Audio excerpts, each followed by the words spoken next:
сиёсати дурбинонаи асосгузори сулҳу ваҳдати миллӣ пешвои миллат президенти ҷумҳурии тоҷикистон муҳтарам эмомалӣ раҳмон имрӯзҳо на танҳо ба манфиати миллати тоҷик балки барои минтақаву ҷаҳон арзиш пайдо намудааст ки онро ҷомеаи ҷаҳонӣ дар доираи ташаббусҳои зиёди тоҷикистон аз минбарҳои баланд пазируфтааст.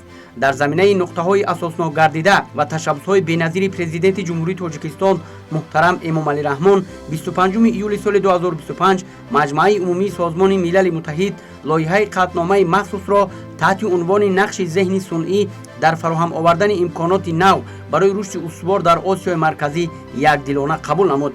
дар ин самт дар ҷумҳурӣ аллакай бисёр нақшаю барномаҳо тарҳрезӣ гардида дар ҳошияи онҳо ба таври мудовим вазифаю ҷузъиёти нав ба нав пайдо мешаванд ки аҳамияти вижа доранд. ҳар ташаббуси президенти ҷумҳурии тоҷикистон муҳтарам эмомалӣ раҳмон дар заминаи донишу таҷрибаи комил шакл гирифта воқеияту муҳимияти онро ҷомеаи ҷаҳонӣ баъдтар амиқан дарк менамоянд. мушкилоти оби тоза, масъалаҳои экологӣ, ҳифзи пиряхҳо, тағйиробии иқлим, масъалаҳои сулҳу ваҳдати аҳли башар ва амсоли ин бо паҳлӯҳои мусбат ва аҳамияти баланд имрӯз ҳама марзҳоро убур карда башарият дар партави ин ташаббусҳо андешидани тадбиру чораҳоро ногузир медонад. масъалаҳои зеҳни сунъӣ ва ҷузъиёти зиёди фарогири он аз ҷумлаи пешниҳодҳои навбатии тоҷикистон мебошад ки имрӯз ба масъалаи мубрами ҳаёти ҷомеа табдил ёфтааст. агар як замоне тавсияи робот мошинҳо ҳамчун хавфу таҳдидҳо мавриди баҳсу мунозираҳо ба шумор мерафт, пас имрӯз ҷои онро масъалаи зеҳни сунъӣ гирифтанд. онро як андоза давоми мантиқии ин масъала низ гуфтан мумкин аст.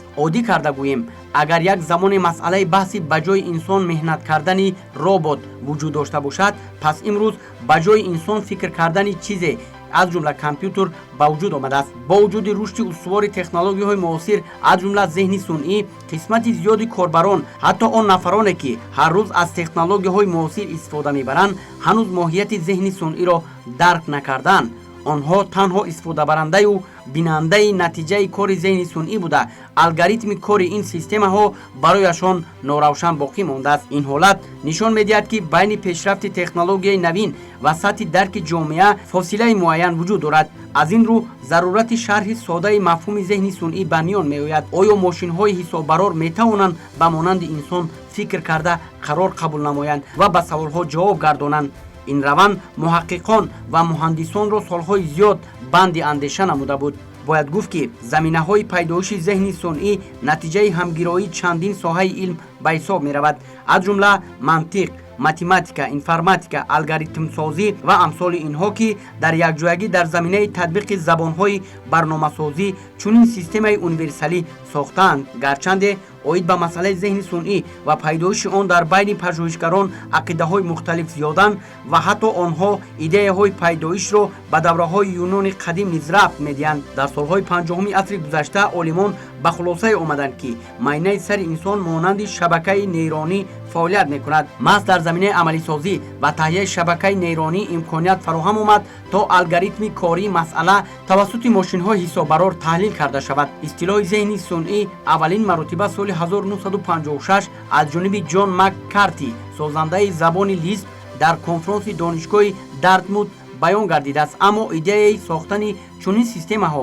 ҳанӯз соли 1935 аз ҷониби алан тюринг пешниҳод шуда буд. зеҳни сунъӣ маҷмӯи алгоритм ва барномаҳоеро фаро мегирад ки онҳо тавассути технологияҳои компютерӣ иттилоотро ҷамъоварӣ ва таҳлил намуда дар заминаи он монанди инсон қарор қабул мекунад. алгоритми фаъолияти системаҳои зеҳнӣ фарогири масъалаҳои зерин мебошад: ҷамъоварӣ ва нигоҳдории иттилоот, коркард ва ташхиси иттилоот, дар заминаи алгоритмҳои махсус таҳлил ва омӯзиши иттилоот, пешниҳод намудани ҷавобҳои дархостшуда пас аз амалигардонӣ онҳо аз рӯи алгоритмӣ гуфташуда. бояд гуфт ки раванди коркард ва таҳлили иттилоот дар системаҳои зеҳни сунъӣ марҳилаҳои пайдарпайро гузашта дар аввал маълумот ва манбаъҳои гуногун ҷамъоварӣ мешаванд ва дар марҳилаи дуюм эътимоднокӣ ва дурустии онҳо аз рӯи алгоритми махсус санҷида мешавад. дар марҳилаи сеюм алгоритмҳои зеҳни сунъӣ он маводи додашударо таҳлил намуда қарорҳои дахлдор қабул мекунад ва дар марҳилаи ниҳоӣ натиҷаҳо ба корбар пешниҳод мегарданд. ҷумҳурии тоҷикистон аввалин мамлакате мебошад дар минтақаи осиёи марказӣ ки стратегияи миллии рушди зеҳни сунъии худро дорад. ин бена дастоварди бузург аст ва дастгирии асосгузори сулҳу ваҳдати миллӣ пешвои миллат президенти ҷумҳурии тоҷикистон муҳтарам эмомалӣ раҳмон ба мо имконият пешниҳод кард ки дар ҳамин минтақаи худ дар сафи пеш бошем дар ҳамин соҳаи зеҳни сунъӣ. Акнун агар мо таърихи рушди зеҳни сунъиро варақ занем дар мамлакати худ аз ҳамин соли 2020 оғоз карда мо дидем ки садҳо нафар ҷавонони мамлакат дар канорҳои мамлакат истеъдоди худро пайдо кардан дар соҳаи зеҳни сунъӣ. Мо дидем ки 17-18 сола мактабхонон тавонистанд ки барномаҳое созанд ки масалан дар ҳар соҳаи ҳаёт, дар соҳаи бонкӣ, дар соҳаи маориф, дар соҳаи тандурустӣ тавонистанд ки яъне фоидаи худро расонанд. Ва барои ҳамин имрӯз мо мебинем ки аллакай дар мамлакати мо якчанд воридҳои зеҳни сунъӣ ҳастанд. Дар соҳаи бонкӣ бошад зеҳни сунъӣ яъне алгоритмҳои ин барнома зиёда аз 200 миллион сомонии қарзҳои хурдро ба мардум пешниҳод карданд, яъне ба таври автоматикӣ. Ва ин онро нишон медиҳад ки масалан нафароне ки таърихи қарзӣ надоштанд, пеш аз бонкҳо рад мегирифтанд барои дархости қарзӣ, имрӯз бошад тибқи маълумоти таҳлили зеҳни сунъӣ тавонистанд ки имконияти молиявиро ба даст пайдо кунанд. Дар соҳаи маориф бошад, яъне пешниҳод кардани интихоби касби оянда. Алгоритми зеҳни сунъӣ аллакай имрӯз тайёр шуда истодааст ки вай алгоритм метавонад ки ба талабагон на танҳо касби муайянро пешниҳод таҳлили он чизое ки ба онҳо писанд ҳастанд, илова аз он пешниҳод мекунад он масалан маҳфилҳое ки ба шавқи онҳо мутобиқ асту метавонад малаки онро пешниҳод кунад. Яъне мо аллакай дист додем ки дар мамлакати мо имрӯз якчанд воридҳои зиёди зеҳни сунъӣ ҳастанд ва мо аллакай дар ин соҳа дар минтақаи Осиё дар умум гирем агар дар саи пеш истодаем.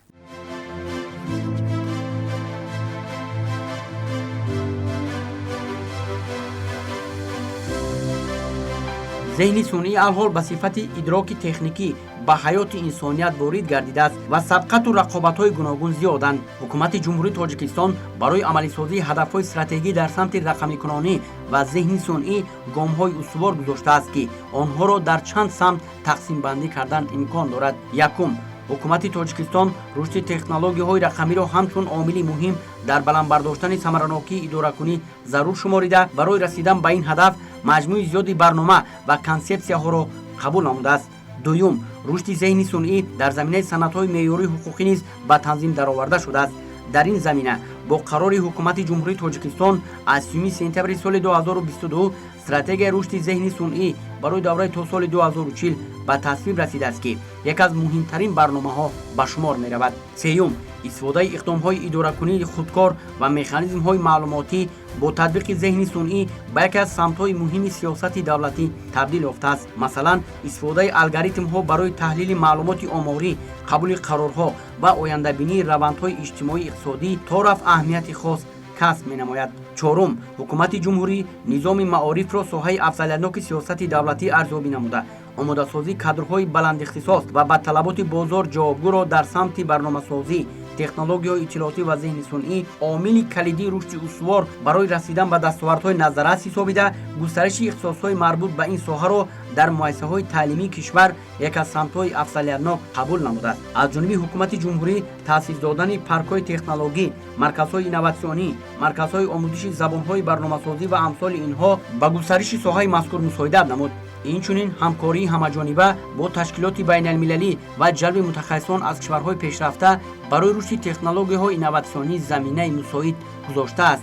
Шашум, масъалаи таъмини амнияти иттилоотӣ ва ҳифзи махзанҳои маълумот низ дар сиёсати давлатӣ аҳамияти хоса дорад. Ба рушди зеҳни сунъӣ ва густариши технологияҳои рақамӣ таъмини амнияти иттилоотӣ аз ҳамлаҳои киберӣ тақвият меёбад ки ин ҳам яке аз масъалаҳои муҳим ба ҳисоб меравад. Бо назардошти таҳаввулоти рӯзафзуни ҳаёти аҳли башар, рушди технологияҳои рақамӣ дар ҷаҳони муосир дар тамоми ҷабҳаҳо тағйироти ҷиддӣ ба вуҷуд овардааст ки инсоният 50-60 сол қабл онҳоро ҳатто тасаввур карда наметавонист. Ба таври маҷмуӣ яке аз муҳимтарин падидаҳои таъсирбахши ҷаҳони имрӯза зеҳни сунъӣ ба ҳисоб рафта, тавре ишора гашт, он тадриҷан ба қисми ҷудонашавандаи ҳаёти инсон табдил ёфтааст. бинандагони гиромӣ, айни ҳол мо дар дохили автобуси бидуни ронанда қарор дорем ки истеҳсол як аз ширкатҳои бонуфузи ҷумҳурии Корея аст ва тариқи худкор ҳаракат мекунад ва айни ҳол мо тариқи ин воситаи нақлиёт дар майдони озмоишии ширкати мазкур санҷиши нақлиётро мушоҳида мекунем ва бояд гуфт ки нақлиёти мазкур тариқи худкор ҳаракат намуда бо зер кардани тугмачаи зарурӣ мусофирро ба ҷои зарурӣ бурда мерасонад.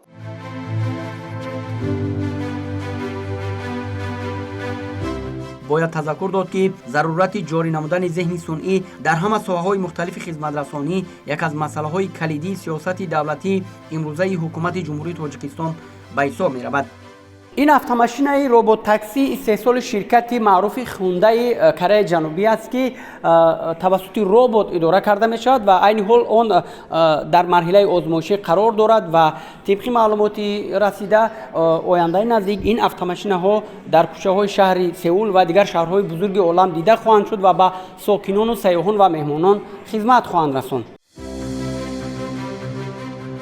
бо қабули ташаббуси президенти ҷумҳурии Тоҷикистон муҳтарам Эмомалӣ Раҳмон ба ин масъала диққати махсус зоҳир гардидааст ки он моҳияти байналмилалӣ дорад. Президенти ҷумҳурии Тоҷикистон муҳтарам Эмомалӣ Раҳмон дар паёмҳои солона ба Маҷлиси олӣ дар байни аксар масъалаҳо ба самти мазкур афзалият дода рушди технологияҳои иттилоотӣ ва зеҳни сунъиро барои ҷумҳурӣ муҳим ҳисобиданд. тавре аз ташаббусҳои ҳукумати ҷумҳурии Тоҷикистон ва таъкидҳои пайвастаи президенти мамлакат муҳтарам Эмомалӣ Раҳмон бармеояд рушди барномасозӣ ва зеҳни сунъӣ масъалаи муҳим ва зарурӣ барои кишвари мо маҳсуб мешавад. саволе ба миён меояд ки чаро рушди ин самт барои мамлакати мо муҳим аст ва зарурати пешниҳоди чунин иқдом аз чӣ иборат аст. инҳо саволҳое мебошанд ки бояд мо ҷавоб гӯем ва моҳияти ин масъалаҳоро дарк намоем.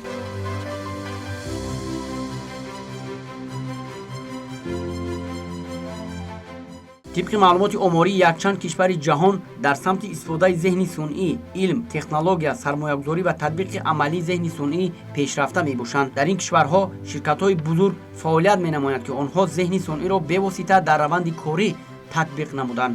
аз қабили Google, Microsoft, OpenAI, Meta ва дигар ширкатҳо. дар ҷумҳурии мардумии Чин зеҳни сунъӣ ба як аз омилҳои муҳими рушди стратегияи миллӣ табдил ёфта тавассути имконияти он тамоми низоми назоратӣ ва кор бо манбаъҳои бузурги додаҳо ба роҳ монда шудааст. масалан ба қайдгирӣ ва махзанҳои бузург тавассути системаҳои биометрӣ ба роҳ монда шудааст. британияи кабир ки як аз марказҳои муҳими илмӣ дар аврупо ба ҳисоб меравад рушди зеҳни сунъӣ дар он аҳамияти калидӣ пайдо намудааст. масалан густариш додани он дар донишгоҳҳои бонуфузи Оксфорд, Кембриҷ ва гайра. дар олмон низ самти роботехника ва мошинсозӣ интеллектуалӣ дар ин кишвар мавқеи хос дошта ҳама дар заминаи рушди зеҳни сунъӣ амалӣ гардонида шудааст. ҷопон дар самти таъмини амнияти иттилоотӣ ва роботсозӣ мавқеи муайянро дар дунё ишғол намудааст. зеҳни сунъӣ дар саноат, маориф, тиб ва дигар хизматрасониҳо ба таври васеъ истифода мегардад. баробари ворид шудан ба ин фурудгоҳ мо роботҳои ҳушмандро дидем ки вазифаи онҳо аз раҳбаладӣ иборат аст ва баробари оне ки ҳар нафаре мехоҳад аз ин роботҳо истифода намояд забони онро ки дар экрани он мавҷуд аст интихоб намуда онро раҳнамоӣ намуда чунин доир ба ин фурудгоҳ ва самтҳои парвоз ва умуман маълумотҳое ки доир барои мусофир лозим аст аз ин робот гирифта бошад. бо рушди технологияҳои муосири рақамӣ зеҳни сунъӣ метавонад ба як аз омилҳои муҳими пешрафти иқтисодии иҷтимоии ҷумҳурӣ табдил ёбад. гарчанде кишвари мо дар марҳилаҳои аввали рушди ин самт қарор дошта бошад ҳам дар густариши зеҳни сунъӣ дар миқёси минтақа қадамҳои устувор гузоштааст. ҳадафи навбатии стратегияи ҷумҳурии мо низ пайванду робитае ба иқтисоди рақамию зеҳни сунъӣ дорад ва барномаву стратегияҳои қабулшуда дар самти рушди илмҳои дақиқ аз ҷумлаи онҳост. зеҳни сунъӣ метавонад дар пешрафти иқтисоди миллӣ нақши калидӣ бозад. инчунин имконоти он метавонад таъсири омилҳои инсониро кам намуда шаффофиятро дар раванди хизматрасониҳои давлатӣ ва хусусӣ тақвият бахшанд. инчунин татбиқи самаранокии зеҳни сунъӣ дар низоми маориф, тандурустӣ, кишоварзӣ, саноат ва дигар самтҳои мухталифи хизматрасонӣ боиси он мегардад ки маҳдудияти сунъӣ аз байн рафта сифати хизматрасониҳо боло равад ва ба ин васила сатҳи зиндагии аҳолӣ беҳтар гардад. аз ин рӯ метавон раванди рушди зеҳни сунъиро барои ҷумҳурии Тоҷикистон мусбат арзёбӣ намуд. тамоми технологияҳои муосир бо вуҷуди дастовардҳои назаррас метавонанд хавф ва хатарҳо низ дошта бошанд. таҳлилгарони соҳа бар ин назаранд ки истифодаи зеҳни сунъӣ метавонад якчанд паёмадҳои мураккаб ба бор орад. зеҳни сунъӣ тавассути худкорсозии равандҳо метавонад фаъолияти садҳо кормандро иваз намояд, зеро системаҳои зеҳнӣ ва алгоритмҳои кории онҳо ба суръати баланд нисбат ба инсон амал мекунанд. тавре маълум аст, платформаҳои зеҳни сунъӣ асосан ба ҳаҷми бузурги маълумот такя намуда қарорҳоро қабул менамояд. истифодаи нодуруст ё ихроҷи чунин маълумот метавонад ба амнияти иттилоотӣ ва ҳуқуқи шаҳрвандон зарар расонад. алгоритмҳои кории зеҳни сунъӣ ки онҳо ягон қарорҳоро вобаста ба саволҳои пешниҳодшуда мебароранд, метавонанд маълумоти носаҳеҳ пешниҳод намоянд. агар корбар қобилияти таҳлили чунин маълумотҳоро надошта бошад, метавонад ба ҷомеа ҳамон маводи носаҳеҳро пешниҳод намуда нофаҳмиҳо ба миён орад. платформаҳои зеҳни сунъӣ бо пешниҳодҳои маводи бардуруғ метавонад ба афкор, рафтор ва ахлоқи ҷомеа таъсири ҷиддӣ расонад. таҳрифи ахбор ва маводи аудиоиву видеоӣ метавонад ҳақиқати воқеиро тира созад. вобаста шудан ба зеҳни сунъӣ боиси он мегардад, ки истифодабаранда дигар қобилияти таҳлил ва таҳқиқи масъалаҳоро ба таври мустақилона аз даст медиҳад. ин раванд агар тӯлонӣ давом намояд, масъулият ва мустақилият аз байн рафта, ҳама он маълумоте ки системаи зеҳни сунъӣ пешниҳод менамояд, қобили пазироӣ мегардад. зеҳни сунъӣ метавонад қобилияти фикрониро кам намояд ва донишҳои фардиро заиф созад. метавонад мутолиаву ҷаҳонбиниро барҳам занад ва бо мурури замон ҷаҳолатро ба вуҷуд оварда буҳронҳои маънавию иҷтимоиро ташаккул бахшад. бо назардошти аҳамияти рӯзафзуни зеҳни сунъӣ, моро зарур аст ки якчанд тадбирҳои мушаххасро барои рушди ин самт ба роҳ монем. якум, барои омодасозии кадрҳои баландихтисос дар самти барномасозӣ ва зеҳни сунъӣ тадбирҳои мушаххас андешида шаванд. дуюм, нақшаҳои таълимӣ ва барномаҳои таҳсилотӣ ихтисосҳои марбути ин самт ба талаботи байналмилалӣ мутобиқ гардонида шаванд, зеро ҳаҷми зиёди фанҳои ғайритахассусӣ вақти омӯзиши фанҳои асосии касбиро маҳдуд намуда, сатҳи асудхонии донишҳои заруриро коҳиш медиҳад. сеюм, дар ҳама муассисаҳои таълимӣ, марказҳои омӯзишӣ, лабораторияҳо ва паркҳои технологӣ дар самти барномасозӣ ва зеҳни сунъӣ таъсис дода шаванд. чорум, омӯзгорони самти мазкур ба давраҳои такмили ихтисос ҷалб карда шаванд.